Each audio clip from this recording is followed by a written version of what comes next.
Kejadian ini terjadi di usiaku yang ke-17 tahun.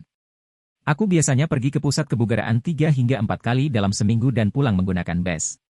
Saat itu hari Minggu dan aku ketinggalan bus pulang jadi aku harus menunggu bus lainnya yang datang lebih lama. Aku ingin menelpon orang tuaku namun mereka sedang tidak berada di rumah selama sore itu, dan harga taksi lebih lama di perhentian bus. Malam itu sangat dingin dan salju baru saja turun. Busku datang sangat lama jadi aku mendengarkan musik di HP-ku.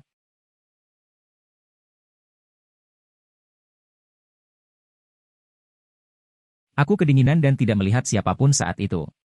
Aku melihat dengan mata sampingku di ujung seorang pria yang menakutkan dengan pakaian berlapis sedang berjalan perlahan menuju ke arahku.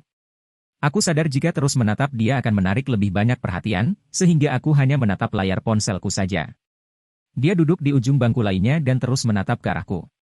Ada sesuatu yang aneh tentang dia. Dia pria itu terlihat entah mabuk atau narkoboy. Ia lalu bertanya, kapan busnya datang?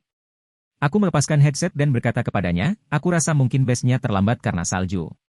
Pria itu menatapku dan kemudian mulutnya komat-kamit. Pria itu membuatku sangat ketakutan jadi aku berpura-pura sedang sibuk dengan ponselku. Setelah beberapa menit aku melihat dia lagi, pria itu duduk semakin dekat denganku. Aku membuang pandang selama beberapa detik dan mendengar gerakan pria itu semakin mendekati diriku.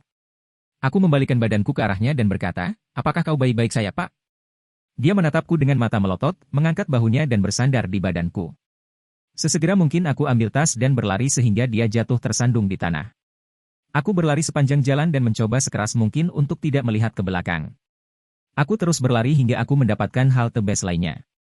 Aku menatap balik ke belakang dan memeriksa apakah dia masih ada di sana. Dia sudah menghilang jadi aku kembali duduk. Merasa sudah lega, aku menyandarkan kepalaku ke belakang di dinding kaca dan menunggu bus.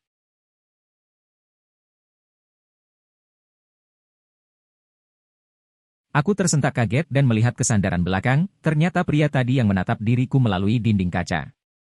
Pak, kenapa kau membuatku ketakutan seperti ini? Pria itu lalu berjalan ke arahku. Pak, aku peringatkan kepada MU, tolong mundur dan menjauhlah. Aku berteriak dalam kepanikan, aku ingin lari, tetapi aku lupa mengambil tasku di halte bus dan tidak bisa pergi tanpa tasku. Tiba-tiba pria itu melompat ke arahku dan sesegera mungkin aku menghindar. Pria itu jatuh ke tanah dengan wajahnya yang menghantam tanah. Aku terpaku karena kaget dan melihat darah keluar dari wajahnya. Aku mencoba mengecek respon orang ini namun tidak ada tanda-tanda. Aku menelpon polisi dan ambulans secepatnya. Aku memberitahu mereka apa yang terjadi, mereka memberitahuku bahwa pria itu adalah seorang narkoboy. Mereka menemukan foto di dalam dompetnya beserta foto anaknya. Anak dalam foto pria itu sangat mirip denganku, jadi dia menganggap aku adalah anaknya.